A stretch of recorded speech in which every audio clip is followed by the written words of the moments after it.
السلام عليكم ورحمة الله وبركاته. إن الحمد لله نحمده ونستعينه ونستغفره ونعوذ بالله من شرور أنفسنا ومن سيئات أعمالنا. من يهده الله فلا مضل له ومن يضلله فلا هادي له، وأشهد أن لا إله إلا الله وحده لا شريك له، وأشهد أن محمدًا عبده ورسوله. أما بعد، فإن خير الحديث كتاب الله، وخير الهدي هدي محمد صلى الله عليه وسلم. شر الأمور محدثاتها، وكل محدثة بدعة، وكل بدعة ضلالة، وكل ضلالة في النار. قال الله تبارك وتعالى في كلامه المجيد: أعوذ بالله من الشيطان الرجيم. واذكر في الكتاب إبراهيم إنه كان صديقا نبيا. ہر قسم کی تعریف، بڑائی، بزرگی، برتری اللہ عز و جل کے لیے لائق و زیبا ہے، جس کی توفیق سے آج ہم عید الاضحیٰ کے لیے یہاں پر اکٹھا ہوئے ہیں اور نماز ادا کیے ہیں۔ اللہ تبارک و تعالی ہمارا جمع ہونا قبول فرمائے۔ محمد اکرم صلی اللہ علیہ وسلم پر بے شمار درود و سلام نازل ہو، جن کی تعلیمات ساری انسانیت کے لیے نجات ہے۔ محترم بزرگوں، نوجوانوں اور خواتین اسلام، عید الاضحیٰ کی مناسبت سے اور موسم کا خیال کرتے ہوئے کچھ باتیں مختصر طور پر آپ کے سامنے رکھی جائے گی۔ عید الاضحیٰ اور ذی الحجہ میں ابراہیم علیہ السلام کا تذکرہ زیادہ سے زیادہ کیا جاتا ہے، کیونکہ اللہ تبارک و تعالیٰ نے خود نبی کریم صلی اللہ علیہ وسلم کو حکم دیا ہے: وَاذْكُرْ فِي الْكِتَابِ ابراہیم، کہ نبی صلی اللہ علیہ وسلم قرآن عظیم الشان میں ابراہیم علیہ السلام کے تعلق سے جو باتیں بتائی گئی ہیں آپ اسے پڑھیے، اس کا ذکر کیجیے۔ إِنَّهُ كَانَ صِدِّيقًا نَبِيًّا، یقیناً ابراہیم علیہ السلام بڑے صدیق نبی تھے۔ سارے انبیاء علیہ السلام سچے اور بڑے صادق ہوا کرتے ہیں، لیکن ان میں ابراہیم علیہ السلام خصوصی طور پر بڑے سچے تھے۔ اللہ رب العزت نے قرآن مجید میں تقریباً 25 انبیاء علیہ السلام کا ذکر فرمایا، اور ان 25 میں ابراہیم علیہ السلام کا ذکر بڑا نمایاں نظر آئے گا۔ قرآن مجید میں تقریباً 69 مرتبہ 69 ٹائمز اللہ تبارک و تعالیٰ نے ابراہیم علیہ السلام کا ذکر کیا، بلکہ اللہ رب العالمین نے قرآن مجید میں نبی کریم صلی اللہ علیہ وسلم کی حیات مبارکہ کو سارے مسلمانوں کے لیے اسوہ و نمونہ قرار دیا، وہیں پر ابراہیم علیہ السلام کی زندگی کو بھی اسوہ و نمونہ قرار دیا۔ اگر ہم سنجیدگی سے ابراہیم علیہ السلام کا تذکرہ قرآن مجید میں پڑھیں گے تو ہماری اصلاح کے لیے بہت سارے پہلو ابراہیم علیہ السلام کی زندگی کے ہمارے سامنے آئیں گے۔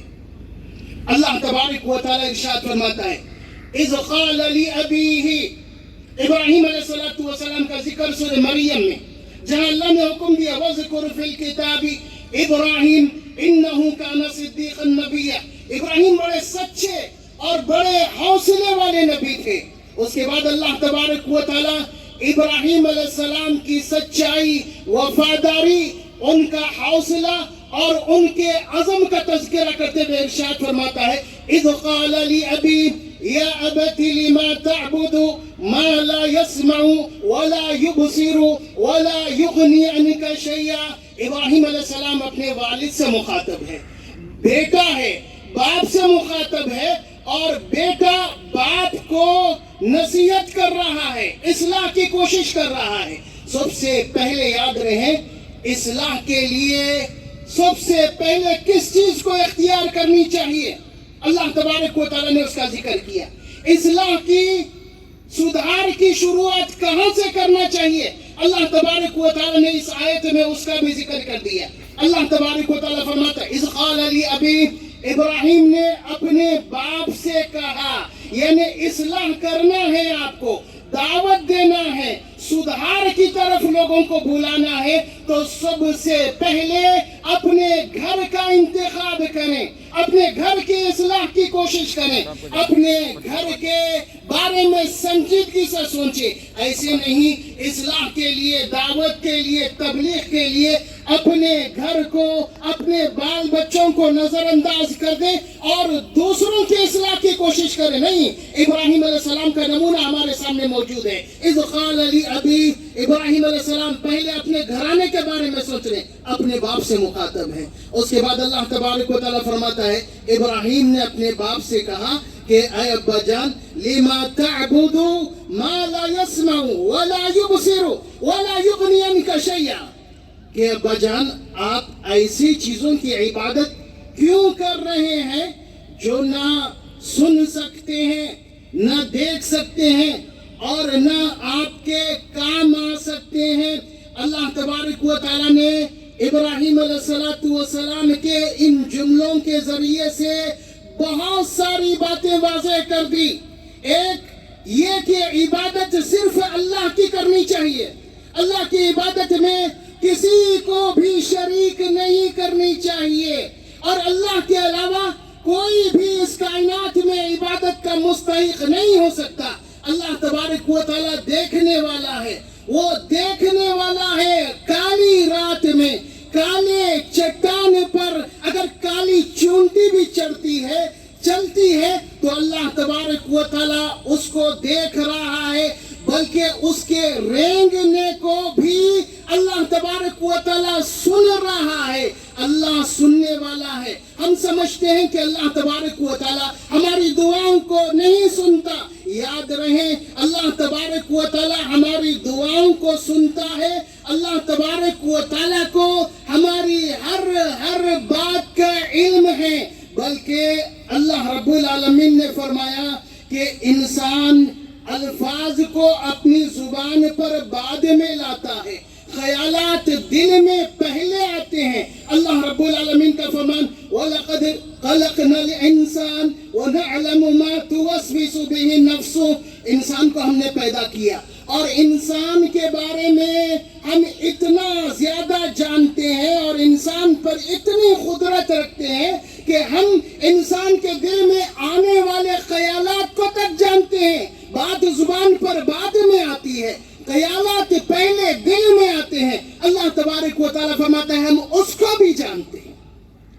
اس کے بعد ابراہیم علیہ السلام نے کہا کہ جو تمہیں کوئی فائدہ نہیں دے سکے، تمہارے کام نہ آ سکے، اللہ سننے والا، دیکھنے والا، تمہاری مصیبتیں ٹالنے والا، پریشانیوں کو دور کرنے والا، یہ غیر اللہ نہ دیکھ سکتے ہیں، نہ سن سکتے ہیں، نہ مصیبتوں میں تمہارے کام آ سکتے ہیں. یہ عقید توحید ہے کہ ایک اللہ کی عبادت کی جائے، عبادت میں اللہ کے علاوہ کسی اور کو شریک نہ کیا جائے، عبادت خالص اللہ کی. الحمدللہ ہم مسلمان ہیں اور پھر اللہ کی توفیق سے ہم اہل حدیث ہیں، صحیح العقیدہ ہے. ہمارا یہ امتیاز ہے، ہماری خصوصیت ہے کہ ہم عقیدے میں مضبوط ہونے کا دعویٰ کرتے ہیں، عقیدے میں مضبوط ہونے کا. اور ماشاءاللہ کچھ عرصہ پہلے اہل حدیث یقیناً عقیدے میں مضبوط ہوا کرتے تھے، لوگ ان کے عقیدے کی مثالیں دیا کرتے تھے. لیکن جہاں آج دوسری باتوں میں ہمارے اندر کمزوری آئی ہے، ویسے ہی ہمارے عقیدے میں بھی کمزوری آنا شروع ہو گئی ہے. توحید کے بارے میں نہ ہم چرچا کرتے ہیں، نہ سننا چاہتے ہیں، اور نہ صحیح طور پر اس کے بارے میں معلومات حاصل کرنا چاہتے ہیں. جبکہ توحید توحید کے لیے اللہ تبارک و تعالیٰ نے انسانوں کو پیدا کیا، عبادت کے لیے پیدا کیا۔ عبداللہ ابن عباس رضی اللہ تعالیٰ عنہ اس کا ترجمہ توحید سے کرتے تھے۔ کیوں؟ عبادت بغیر توحید کے اللہ کے پاس مقبول نہیں، توحید ہے تو عبادت قبول۔ اس لیے عبداللہ ابن عباس کہا کرتے تھے اللہ نے عبادت کے لیے یعنی توحید کے لیے پیدا کیا۔ اتنے سارے انبیاء علیہ السلام کو بھیجا تو کیوں بھیجا؟ یہی دعوت دے کر۔ اللہ رب العالمین کا فرمان ہے وَلَقَدْ بَعَثْنَا فِي كُلِّ أُمَّةٍ رَسُولًا أَنِ اعْبُدُوا اللَّهَ وَاجْتَنِبُوا الطَّاغُوتَ۔ ہم نے ہر امت میں رسول بھیجے۔ رسولوں کی تعلیم کیا تھی؟ دو باتیں خاص طور سے وہ کہا کرتے تھے، أَنِ اعْبُدُوا اللَّهَ کہ لوگوں خالص اللہ کی عبادت کرو، وَاجْتَنِبُوا الطَّاغُوتَ اور طاغوت سے بچو، اللہ کو چھوڑ کر کسی کی عبادت نہ کرو۔ لیکن آج مسلمان کا حال کہ درگاہوں پر، مزاروں پر، قبروں پر نہ جانے کہاں کہاں اپنے ماتھے ٹیکتے ہیں، مصیبتوں پریشانیوں میں اللہ کو چھوڑ کر نہ جانے کن کن کے سامنے اپنے ماتھے کو ٹیکتے ہیں، کبھی عاملوں کے سامنے، پیروں کے سامنے، مرشدوں کے سامنے، نہ جانے کہاں کہاں اپنے ماتھے کو ٹیکتے ہیں۔ جبکہ یاد رہیں مصیبت کا آنا انسان کے لیے اشارہ ہوتا ہے، اشارہ ہوتا ہے۔ گنہگار ہے تو سدھر جائے، گنہگار ہے تو سدھر جائے۔ اور اگر نیک انسان پر مصیبت آتی ہے تو اللہ تبارک و تعالیٰ مصیبت میں بھی اس کو اجر سے نوازتا ہے۔ مصیبت نیک انسان کے لیے خیر ہوتی ہے۔ اس لیے نبی اکرم صلی اللہ علیہ وسلم سے جب سوال کیا گیا کہ اللہ کی آزمائشیں سب سے زیادہ کس پر آتی ہے تو نبی اکرم صلی اللہ علیہ وسلم نے فرمایا اللہ کی آزمائشیں سب سے زیادہ انبیاء علیہ السلام پر آتی ہے۔ اللہ تعالیٰ کئی طرح سے انبیاء علیہ السلام کو آزماتا ہے تاکہ امتوں کے سامنے ایک بہترین اسوہ اور نمونہ رہے۔ ابراہیم علیہ السلام کے تعلق سے بھی اللہ تبارک و تعالیٰ ارشاد فرماتا ہے وَإِذِ ابْتَلَىٰ إِبْرَاهِيمَ رَبُّهُ بِكَلِمَاتٍ فَأَتَمَّهُنَّ۔ اللہ تبارک و تعالیٰ نے ابراہیم علیہ السلام کو بہت ساری باتوں میں آزمایا اور سارے آزمائشوں میں ابراہیم علیہ السلام کامیاب رہے۔ لیکن ہمارا عقیدہ اتنا کمزور ہے کہ ہم مصیبت اور پریشانیوں میں اپنے ایمان کے بارے میں بہت ساری خرابیوں میں مبتلا ہو جاتے ہیں، بہت ساری خرابیاں۔ ہم چاہتے ہیں مصیبتیں انبیاء پہ آئے ہیں ہم پر نہ آئے، انبیاء پر آئی ہوگی، نیک اور سارے لوگوں پر مصیبتیں آئی ہوگی، ہم پر مصیبت نہ آئے، نہیں ہو سکتا ایسا۔ اللہ تبارک و تعالیٰ نے ابراہیم علیہ السلام کا اسوہ و نمونہ ہمارے سامنے رکھا ہے۔ ایک اور چیز ابراہیم علیہ السلام کی سیرت مبارکہ سے ہمیں معلوم ہوتی ہے، وہ ہے آخرت کے متعلق اپنے ذہن کو ہمیشہ تیار رکھنا۔ آخرت کے متعلق اپنے ذہن کو ہمیشہ تیار رکھنا۔ قرآن مجید میں اللہ تبارک و تعالیٰ نے آخرت کی زندگی کو کھول کھول کر بیان کیا، دنیاوی زندگی کی حقیقت کو بھی کھول کھول کر بیان کیا اور فرمایا وَمَا الْحَيَاةُ الدُّنْيَا إِلَّا مَتَاعُ الْغُرُورِ کہ لوگوں دنیا کی یہ زندگی دھوکے کا سامان ہے، دھوکے کا سامان، انسان دھوکہ کھا رہا ہے۔ اللہ نے آخرت کی تیاری کے لیے موقع دیا لیکن انسان سمجھتا ہے کہ وہ ہمیشہ یہاں پر رہنے کے لیے آیا ہے، یہاں ہمیشہ رہے گا اور اسے آخرت کی کوئی پرواہ نہیں۔ قرآن مجید میں اللہ تبارک و تعالیٰ نے جہاں مومنوں کا ذکر کیا وہاں ان کی ایک خصوصیت بیان فرمائی وَبِالْآخِرَةِ هُمْ يُوقِنُونَ کہ دیکھو مومن اللہ پر یقین رکھنے کے ساتھ ساتھ آخرت پر بھی کامل یقین رکھتے ہیں، کامل یقین رکھتے ہیں۔ کبھی آخرت ان کے ذہن سے نہیں نکلتی، ہر معاملے میں اللہ تبارک و تعالیٰ پر یقین، آخرت پر یقین۔ اللہ رب العالمین قرآن عظیم الشان میں اپنے نیک بندوں کا خصوصاً حضرات صحابہ رضوان اللہ علیہم اجمعین کا تذکرہ کرتے ہوئے ارشاد فرماتا ہے وَيُطْعِمُونَ الطَّعَامَ عَلَىٰ حُبِّهِ مِسْكِينًا وَيَتِيمًا وَأَسِيرًا کہ حضرات صحابہ رضوان اللہ علیہم اجمعین کھانا کھلاتے ہیں. کس کو؟ مسکین کو, یتیم کو, قیدی کو.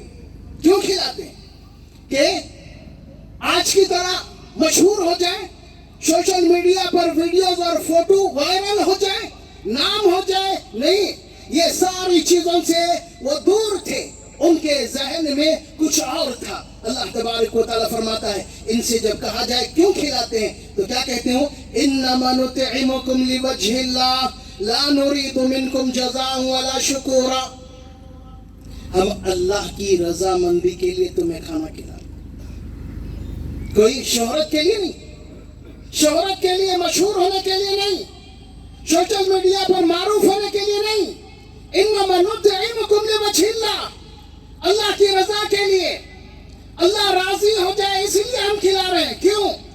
وَرِضْوَانٌ مِّنَ اللَّهِ أَكْبَرُ, اللہ تبارک و تعالیٰ راضی ہو جائے یہ بہت بڑی چیز ہے, بہت بڑی چیز. حضرت صحابہ رضوان اللہ علیہم اجمعین کے سامنے آخرت کا کامل تصور تھا, قرآن مجید کو اچھی طرح سمجھنے والے تھے. نبی اکرم صلی اللہ علیہ وسلم کے فرمان ان کے سامنے تھے. نبی کریم صلی اللہ علیہ وسلم نے دنیا اور آخرت دونوں کی حقیقت کو بیان کرتے ہوئے ارشاد فرمایا مد دنیا فی الآخرت الا مثل ما یجعل احدکم اصبعه فی الیم. لوگوں, دنیا کی حقیقت دیکھنا ہے آخرت کے مقابلے میں, دنیا اور آخرت میں موازنہ کرنا ہے. تو یاد رکھو دنیا ویسے ہی ہے جیسے تم میں سے کسی نے سمندر میں اپنی انگلی کو ڈالا اور واپس نکالنے پر چند خطرے لگ کر آ گئے اس کی انگلی کے ساتھ, اور ان خطروں سے سمندر کے پانی میں کوئی کمی نہیں ہوئی, کوئی کمی نہیں. ایسے ہی آخرت کا معاملہ, آخرت ایک سمندر ہے اور دنیا کی یہ نعمتیں, دنیا کی یہ زندگی چند خطرے ہیں. آخرت بہت زیادہ باقی رہنے والی ہے, ہمیشہ باقی رہنے والی ہے. نبی کریم صلی اللہ علیہ وسلم کے صحابہ آخرت کے بارے میں ہمیشہ فکر مند ہوا کرتے تھے کہ کہیں آخرت میں ہمیں پریشان ہونا نہ پڑے, اللہ تبارک و تعالیٰ ہم سے سوال جواب نہ کریں. نبی کریم صلی اللہ علیہ وسلم کی حدیث میں ہمیں ایک واقعہ ملتا ہے کہ ایک صحابی نے نبی اکرم صلی اللہ علیہ وسلم سے سوال کیا کہ اللہ کے رسول, میرے پاس بہت سارے غلام اور نوکر ہیں, میری غیر موجودگی میں وہ خیانت کرتے ہیں, چوری کرتے ہیں, میں انہیں سزا دیتا ہوں, تو کیا اللہ تبارک و تعالیٰ مجھے ان کے سزا دینے پر پکڑے گا؟ قیامت کے دن میری پکڑ ہوگی؟ تو نبی اکرم صلی اللہ علیہ وسلم نے فرمایا کہ دیکھو قیامت کے دن دیکھا جائے گا, ان کی چوری, ان کی خیانت کے برابر تمہاری سزا ہے تو ٹھیک ہے, اگر ان کی چوری اور خیانت سے زیادہ تم نے ان کو سزا دی تو اللہ تبارک و تعالیٰ تمہیں پکڑے گا, تم سے سوال کرے گا. نبی اکرم صلی اللہ علیہ وسلم کا صحابی آخرت کے بارے میں بڑا سنجیدہ پریشان ہو گئے. تھوڑی دیر کے لیے مجلس سے نکل گئے, بعد میں واپس مجلس میں آتے ہیں اور روتے پلاتے ہوئے کہتے ہیں کہ اللہ کے رسول آپ گواہ رہیے, میں ان سارے غلاموں کو آزاد کر رہا ہوں. کیوں؟ تاکہ یہ خیانت نہ کریں, میں انہیں سزا نہ دوں اور اللہ تبارک و تعالیٰ مجھے نہ پکڑے, اللہ کی پکڑ سے بچ جاؤں. اس لیے میں ان تمام کو آزاد کرتا ہوں اللہ کے لیے. نبی اکرم صلی اللہ علیہ وسلم ایک صحابی سے کہتے ہیں کہ مانگو, تمہیں کیا مانگنا ہے؟ ہم جیسا انسان ہو تو نہ جانے کیا مانگ لے, کوئی عہدہ, کوئی دوسری چیز, مال و متاع. لیکن اس صحابی کا جذبہ دیکھیے, اس کی آخرت پر توجہ دیکھیے. انہوں نے کہا کہ اسألک مرافقتک فی الجنہ, کہ نبی صلی اللہ علیہ وسلم میں جنت میں آپ کا ساتھ مانگتا ہوں, اللہ تبارک و تعالیٰ جنت میں مجھے بھی آپ کے ساتھ رکھے, یہی میری خواہش ہے, یہی میرا مانگنا ہے. تو نگاہ آخرت پر اس لیے. ایک اور چیز, ابراہیم علیہ السلام کے تعلق سے اللہ تبارک و تعالیٰ نے ارشاد فرمایا ان ابراہیم کان امۃ قانتا للہ. ابراہیم علیہ السلام امت تھے. امت کا مطلب ایک بڑی جماعت, اور ایک دوسرا مطلب کوئی تنہا فرد جس کے اندر ایک بڑی جماعت کی ساری خوبیاں اور ساری خصوصیتیں پائی جائے. ابراہیم علیہ السلام تنہا تھے, لیکن ابراہیم علیہ السلام کے اندر ساری خصوصیتیں, ساری خوبیاں جمع تھی جو ایک امت کی ہوتی ہے. اس لیے اللہ نے فرمایا ان ابراہیم کان امتن, کہ ابراہیم امت تھے. لیکن ہم امت ہونے کے باوجود ہر معاملے میں اختلاف اور انتشار کا شکار ہے. کوئی بھی ہم متفق نہیں, کوئی بھی معاملے میں. گھریلو اختلافات ہمارے پاس موجود, خاندان میں اختلافات موجود, سماج میں اختلافات موجود, ملکوں اور شہروں میں اختلاف موجود, اور ساتھ ساتھ جماعتوں, تنظیموں, مساجد میں اختلاف موجود. کوئی جگہ اختلاف سے خالی نہیں. جبکہ نبی اکرم صلی اللہ علیہ وسلم نے اپنے صحابہ کو بہت ساری تعلیمات دینے کے بعد فرمایا کونوا عباد اللہ اخوانا, کہ دیکھو اللہ کے لیے بھائی بن جاؤ, اپنے اختلافات کو دور کرو, اور یاد رہے اختلاف سے سوائے کمزوری کے اور کچھ حاصل نہیں ہوتا. قوت ختم ہو جاتی. اتنا اختلاف کرو گے, جتنا اختلاف کرو گے اتنا کمزور ہوگے. جتنے متحد ہوگے اتنے مضبوط, اتنے طاقتور ہوگے.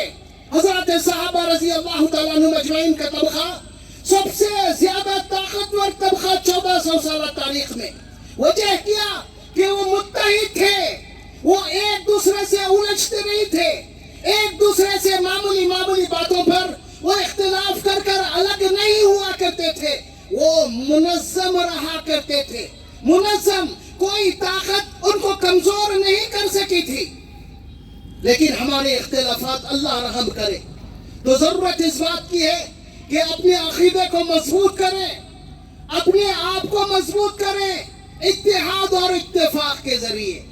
باتیں بہت ساری ہیں, لیکن موسم کا تقاضا ہے کہ بات مختصر کی جائے. لیکن آخری ایک بات وہ ذکر کر دوں. ابراہیم علیہ السلام کی حیات مبارکہ کو جہاں ہم قرآن مجید میں دیکھیں گے تو جہاں عقیدے سے متعلق بہت ساری باتیں ہمارے سامنے ہیں, وہیں پر عملی طور پر ایک چیز ابراہیم علیہ السلام بڑے فکر مند ہوا کرتے تھے, اور جس کے بارے میں آج ہم بہت زیادہ کوتاہ ہے, وہ ہے نماز. ابراہیم علیہ السلام, ہم واقعہ پورا جانتے ہیں, اپنی بیوی اور بیٹے کو کعبۃ اللہ کا وہ مقام جو اس وقت غیر آباد تھا چھوڑ دیا. اس کی وجہ کیا بتائی ابراہیم علیہ السلام نے؟ جہاں حکم اللہ کے حکم سے چھوڑا, اس کی بہت ساری وجوہات. ایک وجہ ابراہیم علیہ السلام اللہ سے دعا کرتے ہوئے فرماتے ہیں ربنا لیقیموا الصلاۃ, کہ پروردگار میں نے اپنے بیوی اور بچے کو اس لیے چھوڑا کہ یہ پابندی سے نماز ادا کریں. بلکہ ابراہیم علیہ السلام دعا کیا کرتے تھے رب اجعلنی مقیم الصلاۃ ومن ذریتی, کہ پروردگار مجھے اور میری اولاد کو نماز قائم کرنے والا بنا دے, نماز قائم کرنے والا. اس لیے کہ اتحاد بھی نماز قائم کرنے میں ہے. نماز اگر پورے مسلمان پڑھنے لگے, ان کے اندر اتحاد و اتفاق آئے گا, وہ مضبوط ہوں گے, وہ طاقتور ہوں گے. ورنہ آج دنیا کا جو حال ہے وہ اور برا ہوتا جائے گا. اس کی وجہ کیا ہے؟ دنیا کے حالات کی, ہمارے عقیدے کی کمزوری, ہمارے اختلافات اور انتشار, اور عبادت میں خاص کر نماز میں کوتاہی. یہ ساری باتوں کی وجہ سے ساری امت مسلمہ میں کمزوری آئی ہے. امت مسلمہ پریشان ہے, مصیبتوں میں ہے, لیکن اس کے اسباب بھی ہیں, ان پر غور کرنا چاہیے, انہیں دور کرنے کی کوشش کرنا چاہیے. اللہ تبارک و تعالیٰ سے ہم دعا کرتے ہیں کہ اللہ تبارک و تعالی ہمیں پکا و سچا موحد بنا دے، عقیدہ توحید پر ثابت قدم رکھے۔ اللہ تبارک و تعالی ہمیں اپنے اعمال کی اصلاح کرنے کی توفیق عطا فرمائے۔ خاص طور پر اللہ تبارک و تعالی نمازوں کی پابندی کرنے والا بنا دے۔ اللہ سارے دنیا کے مسلمانوں کی مدد فرما، خصوصاً فلسطین کے مسلمانوں کی مدد فرما۔ اللہ ان کے حق میں بہترین فیصلے فرما، ان کے جان مال اور ان کی عزت کی حفاظت فرما، سارے مسلمانوں کی حفاظت فرما، اور ہمارے اس ملک میں ہندوستان میں مسلمانوں کو امن و چین و سکون عطا فرما، ان کے پریشانیوں کا خاتمہ فرما۔ اللہ جو ہمیں پریشان ہیں ان کی پریشانی کو دور فرما، ہمیں جو مقروض ہے اللہ ان کے قرض کی ادائیگی کے راستے پیدا فرما۔ اللہ جو ہمیں بیمار ہے انہیں صحت و تندرستی عطا فرما۔ جو لوگ انتقال کر گئے ہیں اللہ ان پر رحم فرما، ان کی مغفرت فرما، انہیں اعلیٰ سے اعلیٰ درجات عطا فرما۔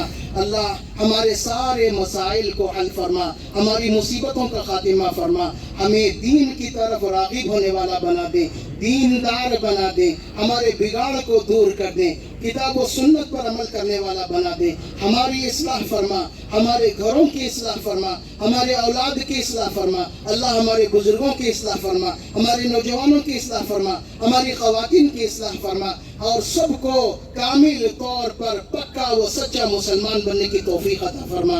اللہ ہمارے اعمال کو شرف قبولیت سے شرف قبولیت عطا فرما، ہمارے گناہوں کو معاف فرما، اللہ ہماری ساری خطاؤں کو معاف فرما۔ آخر واقول قولی ھذا استغفر اللہ لی ولکم ولسائر المسلمین۔ السلام علیکم ورحمۃ اللہ وبرکاتہ۔